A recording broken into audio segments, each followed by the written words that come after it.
Hello दोस्तों, आज हम पढ़ने वाले हैं चॉफासमैन मेथड के बारे में। इसके पहले मैं आपको प्रीवियस वीडियो का एक क्विक रिकैप दे देती हूँ। प्रीवियस वीडियो में हमने क्या स्टडी किया था। हमने प्रोटीन्स के बारे में स्टडी किया था, हमने इनके फंक्शंस पढ़े थे, उसके अलावा हमने डिफरेंट लेवल्स देखा था प्रोटीन का। इसके अलावा हमने दो कॉन्सेप्ट पढ़ा था, एक टर्न का था और एक था कॉन्सेप्ट लूप का। इसमें एक थोड़ी सी कंफ्यूजन हो गई थी, मैं आपको ये दोबारा एक बार समझा देती हूँ। टर्न के केस में क्या है, जब हमारे पास जो बीटा शीट्स हैं वो एंटी पैरेलल डायरेक्शन में होती हैं, तो जो चेन इनको ज्वाइन करती है यहाँ से, तो आप ये सिंपल देख सकते हैं, ये एक टर्न की तरह है, इसलिए हम इसको बोलते हैं टर्न। और ये किस में होती है, जब हमारे पास जो बीटा शीट्स हैं वो एंटी पैरेलल डायरेक्शन में हो। अब हम बात करते हैं लूप के केस में। लूप के केस में क्या होता है, जब हमारे पास बीटा, जो दोनों बीटा शीट्स होती हैं वो हमारे पास किस में हो, पैरेलल डायरेक्शन में हो, तो जो चेन इनको ज्वाइन करती है यहाँ से यहाँ तक। अब ये क्या है, लूप आपको पता है, लूप मतलब ऐसे करके डिफरेंट लूप्स बन जाते हैं। Turn is just a simple turn, तो इसलिए हम इसको टर्न का नाम देते हैं। और ये होता है हमारे पास एंटी पैरेलल में। और लूप लाइक ये आप देख सकते हैं, यहाँ पे एक लूप बन गया है, इसलिए हम इसको लूप का नाम देते हैं। ये जो बेसिकली अमीनो एसिड का सीक्वेंस होता है, ये जो चेन जो पैरेलल बीटा शीट्स को ज्वाइन करे, इसको हम बोल रहे हैं लूप। इसके अलावा हमने डिफरेंट मेथड्स पढ़े थे for secondary structure prediction, that is statistical method. Machine learning हमने पढ़ा था और हमने गौर मेथड पढ़ा था। तो स्टैटिस्टिकल मेथड की एक एग्जांपल है, दैट इज चॉफासमैन मेथड। आज हम उसके बारे में स्टडी करने वाले हैं। So this is Chou Fasman method. ये क्या है, ये एक स्टैटिस्टिकल मेथड है। क्यों है, to predict the alpha helix, beta sheet and beta turn. अब यहाँ पर ये method basically Chou and Fasman ने डेवलप किया था in 1984 when they were working on a protein structure using the X-ray crystallography. तो इन्होंने क्या ऑब्जर्व किया कि जो डिफरेंट अमाइनो एसिड्स हैं, they have the different tendency, और हम इसको प्रोपेंसिटीज भी बोल सकते हैं, to form the specific secondary structure. अब यहाँ पे मैं बताती हूँ, जब चाओ एंड फासमैन जो है उन एक एक्सपेरिमेंट कर रहे थे जिसमें वो प्रोटीन्स के जो है स्ट्रक्चर फाइंड आउट कर रहे थे यूजिंग दी एक्सरे क्रिस्टलोग्राफी। तो इन्होंने क्या ऑब्जर्व किया कि सपोज हमारे पास डिफरेंट अमाइनो एसिड की चेन है, LQMRA PRST। सपोज ये हमारे पास क्या है, लीनियर अमाइनो एसिड का सीक्वेंस है। अब उन्होंने इससे जब स्ट्रक्चर प्रिडिक्ट किया, मतलब स्ट्रक्चर उन्होंने बेसिकली आइडेंटिफाई किया यूजिंग द एक्सरे क्रिस्टलोग्राफी, तो उन्होंने क्या ऑब्जर्व किया कि ये जो डिफरेंट अमाइनो एसिड्स हैं, ये different amino acids differently contribute करते हैं सेकेंडरी स्ट्रक्चर में। फॉर एग्जांपल, यहाँ पर जो हमारे पास पहला अमाइनो एसिड है एल, ये जो है ये हेलिक्स बनाने में कंट्रीब्यूशन दे रहा है अपनी। एच भी सपोज हेलिक्स बनाने में दे रहा है कंट्रीब्यूशन, लेकिन जो एम है, एम जो है वो बीटा शीट्स बना रहा है। जो आर है वो भी बीटा शीट्स बना रहा है। ए अगेन वो हेलिक्स को कंट्रीब्यूट करे, और पी जो है वो टर्न को कंट्रीब्यूट करे। यानी कि जो डिफरेंट अमाइनो एसिड्स हैं, इनके डिफरेंट प्रोबेबिलिटीज हैं, इनकी डिफरेंट प्रोपेंसिटीज हैं कि ये अल्फा हेलिक्स फॉर्म करेंगे, बीटा शीट फॉर्म करेंगे या फिर टर्न फॉर्म करेंगे। इसके बेसिस पे उन्होंने एक टेबल दिया, एक चार्ट दिया। उस टेबल में उन्होंने डिफरेंट अमाइनो एसिड्स मेंशन किए, for example alanine, glycine and all. और उसके बाद इन्होंने अल्फा हेलिक्स, बीटा शीट और टर्न, इन्होंने यहाँ पर डिफरेंट प्रोपेंसिटी वैल्यूज दे दी थी, 0.2, 0.3 और 0.3, 0.1। अब उन्होंने ऐसे का एक टेबल दिया, यहाँ पर उन्होंने डिफरेंट अमाइनो एसिड्स मेंशन किए और इनकी प्रोबेबिलिटीज बताई कि फॉर एग्जांपल एलेनिन आप देख सकते हैं, यहाँ पर सबसे ज्यादा वैल्यू किसकी है, इट इज टी। तो इसका मतलब ये टर्न फॉर्म करेगा। तो इस तरीके से ये वैल्यूज चल रही थी। उन्होंने डिफरेंट ऐसे प्रोबेबिलिटी वैल्यूज दी कि ये अल्फा हेलिक्स फॉर्म करेगा, बीटा शीट फॉर्म करेगा, फिर टर्न फॉर्म करेगा। ठीक है, अब हम इसके प्रिंसिपल पे आते हैं। इसका प्रिंसिपल क्या है, that each amino acid it has a propensity value for forming the alpha helix, यानी कि propensity of alpha, propensity of beta and propensity of turn. तो उन्होंने क्या प्रिडिक्ट किया, that if a region has high propensity, अगर कोई region है उसकी हाई प्रोपेंसिटी है, it is likely to form that structure. मैं आपको समझाती हूँ। फॉर एग्जाम्पल, एक पर्टिकुलर रीजन है, यहाँ पर कुछ अमाइनो एसिड्स है हमारे पास। उन अमाइनो एसिड्स की हाई प्रोपेंसिटी है किसके लिए, उन अमाइनो एसिड्स की हाई प्रोपेंसिटी है अल्फा हेलिक्स के, अल्फा हेलिक्स के लिए। तो इसका मतलब है वो क्या फॉर्म करेंगे, दे will form the alpha helix. इस लाइन का ये मतलब है। ओके, यहाँ पे मैंने एक टेबल देके एक एग्जांपल दिया। बेसिकली यहाँ पर फॉर एग्जांपल एलेनिन है, इसकी हाई प्रोपेंसिटी है for alpha helix, low propensity है फॉर शीट एंड टर्न। ठीक है। सिमिलरली वैलिन के केस में, वैलिन की हाई प्रोपेंसिटी किसके लिए है? शीट बनाने के लिए। इसका मतलब ये शीट ही फॉर्म करेगा। और इसकी लो प्रोपेंसिटी है टर्न एंड हेलिक्स के लिए। Similarly for the proline and glycine. Next हम स्टडी करते हैं इसके वर्किंग के बारे में कि ये वर्क कैसे करता है बेसिकली। अब यहाँ पर हमारे पास तीन है कि ये कौन से स्ट्रक्चर फॉर्म करेगी। अल्फा हेलिक्स फॉर्म करेगी, बीटा शीट फॉर्म करेगी, या फिर टर्न।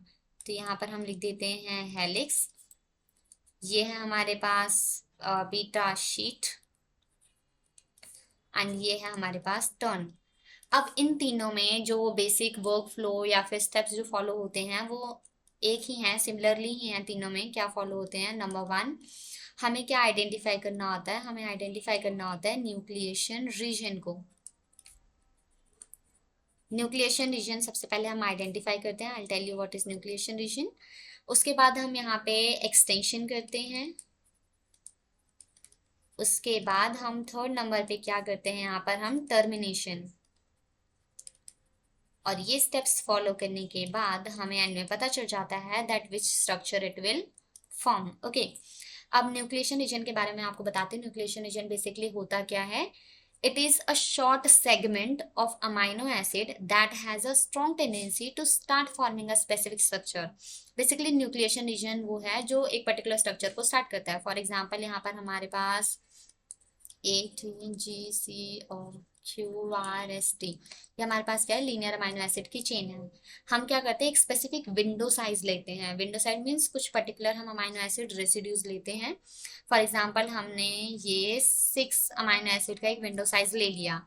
अब ये जो 6 अमाइनो एसिड्स हैं, 6 अमाइनो एसिड्स अगर हमारे पास इनकी हाई प्रोबेबिलिटी है to form the alpha helix, इसका मतलब ये क्या है? हमारे पास न्यूक्लिएशन रीजन है for what? It is the nucleation region for the alpha helix, means it is the starting point where the chain will start to form the alpha helix. So this is what nucleation region. Extension में हम क्या करते हैं? Suppose यहाँ पर particular हमने 6 window size ले लिया, ये इतने अमाइनो एसिड्स हमने ले लिए। अब इसका हमें पता चल गया कि ये अल्फा हेलिक्स फॉर्म करेगा। अब उसके बाद हम क्या करेंगे? हम ये स्लाइडिंग विंडो पे बेस्ड है बेसिकली ये मेथड, ठीक है। अब यहाँ पर 6 अमाइनो एसिड्स हमने ले लिए। उसके बाद ये मूव करेगा both directions, it will move in both the directions. और सेम जैसे हमने यहाँ पर एक अमाइनो एसिड की प्रोपेंसिटी फाइंड आउट की है, सेकंड की है, थर्ड, फोर्थ, फिफ्थ, सिक्स ऐसे की है, वैसे जब हम दोनों डायरेक्शंस में मूव करेंगे तो यहाँ पर ये जो अमाइनो एसिड्स हैं हम इसकी प्रोपेंसिटी भी फाइंड आउट करेंगे, इसकी प्रोपेंसिटी भी find out. This is known as extension, कि हम अपने स्लाइडिंग विंडो को एक्सटेंड कर रहे हैं towards both the directions. Okay, termination में मैं बताती हूँ। जैसे कि मैंने न्यूक्लिएशन रीजन का बताया कि अगर इसकी प्रोपेंसिटी वैल्यू हाई है for alpha helix, it will form the alpha helix. Okay, अब सपोज यहाँ पर एक हमारे पास T है, Q है। अगर लगातार हमारे पास कुछ ऐसे अमाइनो एसिड्स आ जाते हैं जिनकी प्रोपेंसिटी जो है बहुत ही ज्यादा लो है, इसका मतलब वो जो है अल्फा हेलिक्स फॉर्म नहीं करेंगे, तो वहां पर क्या हो जाएगी? चेन टर्मिनेट हो जाएगी, यानी कि टर्मिनेशन रीजन है वो। इसका मतलब कि सपोज यहाँ पर सपोज अगर ये हमारे पास इनकी लो प्रोबेबिलिटी है, लो प्रोपेंसिटी वैल्यू है to form the alpha helix, तो हमारी जो चेन है जो अल्फा हेलिक्स फॉर्मेशन का स्ट्रक्चर है वो यहीं पे स्टॉप हो जाएगा, ठीक है। ये बेसिकली इसके 3 मेन स्टेप्स हैं। अब हम सबसे पहले अल्फा हेलिक्स के बारे में पढ़ लेते हैं। तो यहाँ पर हमारे पास है अल्फा हेलिक्स। इसके 3 स्टेप्स हमने देख ही लिए, क्या है? Nucleation, extension and termination. अब अल्फा हेलिक्स में क्या होता है मैं आपको स्टेप बाय स्टेप बताती हूँ। अल्फा हेलिक्स जो है ये स्कैन करता है सीक्वेंस को यूजिंग व्हाट? मैंने विंडो साइज के बारे में बताया, तो ये क्या करता है? 6 अमाइनो एसिड जो रेसिड्यू होते हैं उसके विंडो साइज को ये यूज करता है। और ये उसके बाद क्या करता है? ये मतलब हमारे पास जो पर्टिकुलर एक अमाइनो एसिड्स हैं 7 to 8 जो भी हो, तो यहाँ पर ये 6 रेसिड्यूज लेता है, ठीक है, उसको स्कैन करता है। उसके बाद अगर 6 में से जो 4 रेसिड्यूज हैं हमारे पास, उनकी प्रोपेंसिटी, यानी कि जो 4 हमारे पास अमाइनो एसिड रेसिड्यूज हैं इनकी प्रोपेंसिटी अगर हमारे पास 1 से ज्यादा आई, that means they will likely to form the helix structure. ये मैं हेलिक्स के बारे में बात कर रही हूँ। उसके बाद हम बीटा शीट और टर्न के बारे में बात करेंगे। तो हेलिक्स में बेसिकली ये कॉन्सेप्ट है, 6 इसका जो रेसिड्यू का विंडो साइज होता है, 6 में से अगर 4 हमारे पास अमीनो एसिड रेसिड्यूज की प्रोपेंसिटी वैल्यू मोर देन 1 है, then it will likely to form the alpha helix. ठीक है, और इसी रीजन को फिर हम क्या बोलते हैं, इसी रीजन को हम बोलते हैं न्यूक्लिएशन रीजन।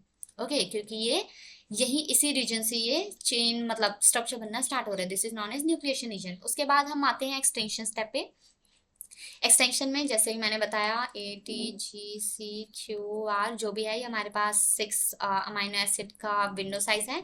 अब ये जो है हमारे पास यहाँ से let me right it here QT, यहाँ पर RS, तो ये 6 है। 6 के बाद ये हमारे पास ऐसे अपनी विंडो साइज को इंक्रीज करता जाएगा दोनों डायरेक्शंस में। जब ये विंडो साइज को इंक्रीज करेगा, ये R वाला जो अमाइनो एसिड है इसकी भी ये प्रोपेंसिटी वैल्यू फाइंड आउट करेगा, इसकी भी प्रोपेंसिटी वैल्यू फाइंड आउट करेगा। उसके बाद उसकी प्रोपेंसिटी वैल्यू फाइंड आउट करेगा। और उसके बाद क्या होता है, अगर हमारे पास इसकी प्रोपेंसिटी वैल्यू यानी कि जो R और S है इसकी प्रोपेंसिटी वैल्यू अगर हमारे पास एक थ्रेशहोल्ड प्रोपेंसिटी वैल्यू से ज्यादा आई, तो ये भी अल्फा हेलिक्स स्ट्रक्चर को ही कंट्रीब्यूट करेगा। अगर इसकी प्रोपेंसिटी वैल्यू जो है वो लेस देन 0.1 हुई, इट इज लेस देन 1 हुई इसकी प्रोपेंसिटी वैल्यू, तो ये जो है चेन यहीं पे हमारे पास टर्मिनेट हो जाएगी। ओके, नेक्स्ट अब हम स्टडी करते हैं बीटा शीट के बारे में। बीटा शीट में जैसे हमने यहाँ पर स्टडी किया अल्फा हेलिक्स, तो अल्फा हेलिक्स की जो विंडो साइज है वो 6 है, और इसमें अगर 4 रेसिड्यू जो है कंट्रीब्यूट कर रहे हैं, उनकी हाई प्रोबेबिलिटी है, then they will form the alpha helix. Similarly beta sheet में क्या है, बीटा शीट का जो विंडो साइज है वो 5 रेसिड्यूज का है। ठीक है, 5 रेसिड्यूज में से अगर 3 जो रेसिड्यूज हैं वो कंट्रीब्यूट कर रहे हैं to form the beta sheet, then they will likely to form the beta sheet structure. ठीक है, अब यहाँ पर जो प्रोपेंसिटी है of particular amino acid to form the beta sheet, if it is greater, यानी कि ये जो पर्टिकुलर 3 अमाइनो एसिड्स हैं 5 में से, अगर इनकी प्रोबेबिलिटी जो है वो बीटा शीट फॉर्म करने की अगर ग्रेटर है 1 से, then they will form the beta sheet structure. ठीक है, सिमिलरली अपने जो विंडो साइज को है दोनों डायरेक्शन में इंक्रीज करती हैं, और अगर इनकी जो प्रोपेंसिटी वैल्यू है वो 1 से कम आ जाती है, तो ये क्या हो जाता है, मतलब टर्मिनेशन रीजन आ जाता है, और ये बीटा शीट मतलब वहीं तक फॉर्म होती है, उसके बाद वो कोई और स्ट्रक्चर फॉर्म करना शुरू कर देते हैं। अब सिमिलरली मैं यहीं पे आपको टर्न के बारे में बता देती हूँ, लेट मी रीज इट। जैसे कि अल्फा हेलिक्स जो है इसका विंडो साइज 6 था, और बीटा शीट का विंडो साइज मैंने अभी बताया 5 है। वैसे ही जो टर्न है, टर्न का जो हमारे पास विंडो साइज होता है, टर्न का विंडो साइज जो हमारे पास वो 4 है, इट इज 4 रेसिड्यूज है इसका विंडो साइज। अब यहाँ पे हम क्या करते हैं, will take the window size of 4 residues. अब यहाँ पे 4 रेसिड्यूज हम कैसे लेते हैं, सपोज यहाँ पर जो I है ये एक पर्टिकुलर अमाइनो एसिड है, comma I+2, comma I+3, comma I+4, तो ये हो गया ना हमारे पास 4 रेसिड्यूज का विंडो साइज हो गया। हम पहले इनको सिलेक्ट करते हैं, उसके बाद हम क्या करेंगे, will calculate the probability. Okay, हम यहाँ पर कैलकुलेट करेंगे प्रोबेबिलिटी। अब प्रोबेबिलिटी कैलकुलेट करने का फॉर्मूला है हमारे पास, दिस इज प्रोबेबिलिटी, और you can say propensity for turn is equal to, ये है हमारे पास frequency of I multiply by frequency of I+2 multiply by frequency of I+3 multiply by frequency I+2, I+3 and it is I+1, 2 and 3. There is also 1, 2 and I+3. So हमारे पास 4 window size हो गया। अब यहाँ पर हमने इसकी probability जो है टर्न की मल्टीप्लीकेशन में क्यों फाइंड आउट किया है, बिकॉज जो टर्न फॉर्मेशन होता है it depends on the combined probability and all the residues they must cooperate in the formation of turn, तो इसलिए यहाँ पर मल्टीप्लिकेशन वैल्यू आई है हमारे पास। ओके, अभी नेक्स्ट जो हम स्टडी करने वाले हैं वो है, पहले हमने क्या किया, हमने एक विंडो साइज ले लिया, उसके बाद हमने इसकी प्रोबेबिलिटी को कैलकुलेट कर लिया टू फॉर्म द टर्न। उसके बाद हम क्या कैलकुलेट करेंगे, बेसिकली ये जो है सारी ये एक्सपेरिमेंटली डिराइव्ड है, एक्सपेरिमेंटल डिराइव्ड कॉन्स्टेंट्स। ओके, अब ये हमारे पास फर्स्ट नंबर हो गया, सेकेंड ये हो गया, थर्ड पे हम क्या करेंगे, will find out the probability, और हम बेसिकली कैलकुलेट करेंगे क्या, एवरेज कैलकुलेट करेंगे टर्न का, ठीक है। यानी कि ये जो एवरेज है, average propensity of turn, it is equal to same propensity of turn of I plus, यहाँ पर हम प्लस करेंगे बिकॉज एवरेज हम ऐसे फाइंड आउट करते हैं, देन हमारे पास propensity of turn I plus 1 and similarly till I plus 3 divided by 4, क्योंकि हमारा विंडो साइज 4 है। अब ये हमारे पास रुको,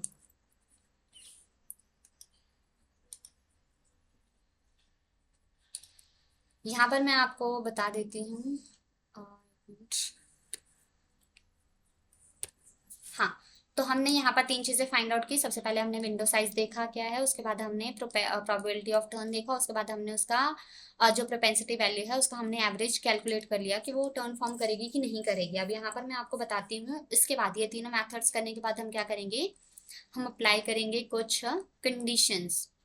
ओके, अब वो कैसी की कंडीशंस हैं मैं बताती हूँ। It is condition number 1। Condition number 1 ये है कि वो जो हमने probability of turn find out किया, ये वाली प्रोबेबिलिटी, ये मल्टीप्लिकेशन वाली, ठीक है, जो हमने ये फाइंड आउट की, अगर इसकी वैल्यू ग्रेटर देन है 0.000075, अगर ये जो प्रोबेबिलिटी ऑफ टर्न है इसकी वैल्यू ग्रेटर देन है दिस वैल्यू, तो ये फॉर्म करेगी बीटा। यानी कि यहाँ पे मैं तीन कंडीशंस बताऊंगी, अगर वो जो टर्न वाली जो प्रोबेबिलिटी है, अगर वो इन तीनों कंडीशंस को सेटिस्फाई करी है तो ही वो अमाइनो एसिड जो है वो टर्न फॉर्म करेंगे। ओके, अब यहाँ पर हमने सेकंड में एवरेज कैलकुलेट किया था of P turn, propensity of turn, अगर इसकी वैल्यू 1 से ज्यादा आती है तो। एंड थर्ड वन, ये जो प्रोबेबिलिटी या प्रोपेंसिटी ऑफ टर्न है, it must be greater than the alpha helix probability and the beta sheet probability. तो अगर हमारे पास ये जो चार अमाइनो एसिड का जो हमारे पास विंडो साइज है, अगर इसकी प्रोबेबिलिटी जो हमने प्रोबेबिलिटी निकाली है, एवरेज निकाला है, अगर उसकी प्रोबेबिलिटी जो है टर्न फॉर्म करने की इससे ग्रेटर है, एवरेज अगर 1 से ग्रेटर है, और इसका जो प्रोपेंसिटी है टर्न की वो अल्फा हेलिक्स और बीटा शीट दोनों से ग्रेटर है, then it will form the turn. Okay, तब ये टर्न फॉर्म करेगा, अदरवाइज ये टर्न फॉर्म नहीं करेगा। अब हम इसके आ जाते हैं फॉर्मूलाज पे। मैंने आपको बताया कि हम प्रोपेंसिटी कैलकुलेट कर रहे हैं, बट हम प्रोपेंसिटी कैलकुलेट कैसे करें, what is the formula. So propensity calculate करने का ये मेन बेसिक फॉर्मूला है जो कि आपको एग्जाम्स में लिखना होता है। It is fraction of amino acid in a given structure divided by fraction of amino acid in the entire protein data set. अब ये मैं इस फॉर्मूले को थोड़ा सा क्लियर करती हूँ आपके लिए। इसमें क्या है, बेसिकली हमारे पास ये प्रोपेंसिटी है, सपोज हम एलेनिन का पता करें, तो propensity of alanine to form the alpha helix. Okay, तो ये अल्फा हेलिक्स के लिए इज इक्वल टू, यहाँ पर इसको मैं थोड़ा और डिफरेंशिएट कर देती हूँ, it is x by m divided by y by m. अब मैं बताती हूँ यहाँ पर एक्स क्या है। X is the total number of alanine in the alpha helix structure. उसके बाद हमारे पास m है, it is total number of residues, यानी कि टोटल रेसिड्यूज, ओनली एलेनिन नहीं, टोटल रेसिड्यूज कितने हैं अल्फा हेलिक्स स्ट्रक्चर में। उसके बाद y में क्या आ जाएगा, total number of alanine in whole sequence, जो होल हमारे पास अमाइनो एसिड सीक्वेंस है उसमें एलेनिन की कितनी फ्रीक्वेंसी है, and total number of residues in the whole structure. Okay, अब मैं इसको थोड़ा सा आपको क्लियर कर देती हूँ। सपोज क्योंकि मैंने बताया कि जो स्टैटिस्टिकल मेथड है किस चीज पे बेस्ड है, ये जो प्रीवियसली एक्सपेरिमेंटली जो प्रोटीन का स्ट्रक्चर जो आइडेंटिफाई किया गया है उसके बेसिस पे हम ये सारी चीजें कर रहे हैं, ठीक है। Computational based method basically experimental based methods के ऊपर ही डिपेंड करता है, ठीक है। तो एक्सपेरिमेंटली कोई तो स्ट्रक्चर फाइंड आउट किया होगा, सपोज एक्सपेरिमेंटली कोई भी स्ट्रक्चर फाइंड आउट किया जहां पर यहाँ पर हमारे पास सपोज एक अल्फा हेलिक्स है ऐसे करके, ठीक है। अब इस अल्फा हेलिक्स में हमारे पास यहाँ पर क्या है, इस अल्फा हेलिक्स में ये हमारे पास एलेनिन का रेसिड्यू यहाँ पर एक है, यहाँ पर एक है, और यहाँ पर जो हमारे पास एलेनिन के ऐसे 3 रेसिड्यूज हैं लिनियर चेन में। अब मैं इस फॉर्मूले को बताती हूँ यहाँ पे इन्होंने कैसे किया है। अब यहाँ पर x की वैल्यू क्या है, total number of alanine in alpha helix, यानी कि ये हमारे पास अल्फा हेलिक्स का स्ट्रक्चर है। टोटल नंबर ऑफ एलिनिन कितने हैं हमारे पास? 2। तो हम यहाँ पर क्या लिखेंगे? 2 डिवाइडेड बाय, ठीक है। Next, total number of alanine residues in the, total number of all the residues. Suppose यहाँ पर हमारे पास ये जो टोटल है, यहाँ पर एलिनिन तो 2 हैं, लेकिन बाकी रेसिड्यूज सपोज हमारे पास यहाँ पर 4 हैं, तो हम क्या लिखेंगे? 4 divided by total number of alanine in the whole sequence. अब ये जो पूरा सीक्वेंस है, इसमें एलिनिन कितनी बार आया? 4 टाइम्स आया है। 1 2 3 4, sorry it is it 1 2 3 4, 4 times आया, तो हम 4 करेंगे divided by total number of residues suppose 12 है, तो यहाँ पर हम करेंगे 12, ठीक है। इस तरीके से हम जो है प्रोपेंसिटी वैल्यू जो है फाइंड आउट करते हैं। डन। उसके अलावा अब यहाँ पर हमारे पास है अमाइनो एसिड्स की क्लासिफिकेशन। ये जस्ट आपको थोड़ा सा याद कर सकते हैं आप एक दो एग्जांपल इसकी। जैसे कि मैंने बताया था, कुछ अमाइनो एसिड्स की प्रोबेबिलिटी होती है कि वो अल्फा हेलिक्स फॉर्म करते हैं, कुछ की होती है वो बीटा शीट, और कुछ की टर्न फॉर्म करने की एबिलिटी होती है, ठीक है। अब जो अल्फा हेलिक्स फॉर्मर्स यानी कि अल्फा हेलिक्स मेकर्स जो हैं, ये हमारे पास कुछ अमाइनो एसिड्स हैं। एलेनिन ये स्ट्रॉन्गेस्ट लाइक सबसे ज्यादा कंट्रीब्यूट करता है अल्फा हेलिक्स फॉर्मेशन में, ओके। उसके बाद हमारे पास ग्लूटामेट है, leucine, methionine and lysine, okay. तो ये क्या ये हमारे पास इनकी प्रोबेबिलिटी या फिर इनकी एबिलिटी होती है to contribute to the alpha helix structure और अल्फा हेलिक्स ब्रेकर, यानी कि अगर प्रोलिन आ गया ना, it will definitely break this alpha helix like structure. तो यहाँ से हमारे पास, जैसे मैंने जो टर्मिनेशन रीजन का बताया ना, वो इसी के बेसिस पे है कि अगर टर्मिनेशन रीजन में प्रोलिन आ गया, इसका मतलब वो अल्फा हेलिक्स स्ट्रक्चर वहीं से ब्रेक हो जाएगा, वो फॉर्म नहीं करेगा आगे अल्फा हेलिक्स स्ट्रक्चर, ठीक है। Glycine and tyrosine, these are the examples of alpha helix breaker. Same with the beta sheet formers, valine, isoleucine, phenylalanine, tyrosine and tryptophan, and these are the breakers. Next हमारे पास ये turns के लिए हैं कुछ examples. उसके बाद यहाँ पर अब मैं लास्ट आपको बता रही हूँ कि ये हमने पूरा मेथड स्टडी कर लिया, इसका प्रिंसिपल क्या होता है एंड सारी चीज़ें। अब यहाँ पर जो टूल है जो इस चाउ फास्मैन मेथड पे बेस्ड है, इसका नाम है CFSSP। अगली वीडियो में मैं कोशिश करूंगी कि मैं आपको कंप्यूटर पे ये इस टूल पे कैसे चीज़ें वर्क करते हैं मैं आपको समझा पाऊँ। इसका नाम है चाउ फास्मैन सेकेंडरी स्ट्रक्चर प्रेडिक्शन सर्वर। तो ये बेसिकली टूल यूज होता है जिसमें ये चाउ फास्मैन मैथड जो है पूरा, ये टूल उसी के ऊपर बेस्ड है to predict the secondary structure. यहाँ पर उसके अलावा मैं आपको इसके कुछ एडवांटेजेस एंड कुछ आपको लिमिटेशंस बता देती हूँ। तो एडवांटेजेस इसके क्या हैं? ये क्या है? सिंपल है, simple and easy to understand. I hope आपको ये समझ आया हो। तो ये काफ़ी सिंपल और इजी है समझने में। उसके बाद ये क्या है? ये रियल जो एक्सपेरिमेंटल डेटा है ना, उसके ऊपर बेस्ड है। मैंने आपको बताया ना कि चाउ फास्मैन जो है उन्होंने एक्सपेरिमेंट किया था एक्सरे क्रिस्टलोग्राफी के ऊपर, और उन्होंने कुछ प्रोपेंसिटी वैल्यूज का एक यहाँ पर टेबल बनाया था, मैंने आपको प्रीवियसली शो किया था। यस, कि उन्होंने ऐसे का एक टेबल बनाया था, ठीक है। तो इसी टेबल के बेसिस पे हम प्रोपेंसिटी, जो हम हमारे जो नए अमाइनो एसिड्स हैं, जब उनकी प्रोपेंसिटी फाइंड आउट करते हैं, तो हम उस प्रोपेंसिटी वैल्यू को जो प्रीवियसली नॉन टेबल है हम उसके साथ क्या करते हैं? मैच करते हैं, और उसके बेसिस पे हम स्ट्रक्चर प्रिडिक्ट करते हैं। सो ये सिंपल है एंड रियल एक्सपेरिमेंटल डेटा के ऊपर ये बेस्ड है। एंड लास्टली ये फर्स्ट ऐसा सक्सेसफुल कह सकते हैं कंप्यूटेशनल मेथड है प्रिडिक्शन, सेकेंडरी स्ट्रक्चर प्रिडिक्शन के लिए। डन। अब इसकी लिमिटेशन, अब यहाँ पे हम क्या कर रहे हैं? हम एक एक पर्टिकुलर अमाइनो एसिड की क्या कर रहे हैं? प्रोपेंसिटी वैल्यू फाइंड आउट कर रहे हैं। बट रियल लाइफ में ऐसा तो नहीं होता। रियल लाइफ में जो सारे अमाइनो एसिड्स होते हैं, यानी कि अगर सपोज हमारे पास यहाँ पर GTCQR, अगर हम सी की बात कर रहे हैं, सी वाले अमाइनो एसिड की, तो ये सी अमाइनो एसिड की अगर हम सिर्फ इसी की प्रोपेंसिटी वैल्यू फाइंड आउट करके कोई स्ट्रक्चर बिल्ड कर देते हैं, तो रियल लाइफ में ऐसा नहीं होता। रियल लाइफ में ये जो नेबरिंग अमाइनो एसिड्स हैं, इनका भी इम्पैक्ट पड़ता है कि जो सी है वो कौन सा स्ट्रक्चर फॉर्म करेगा।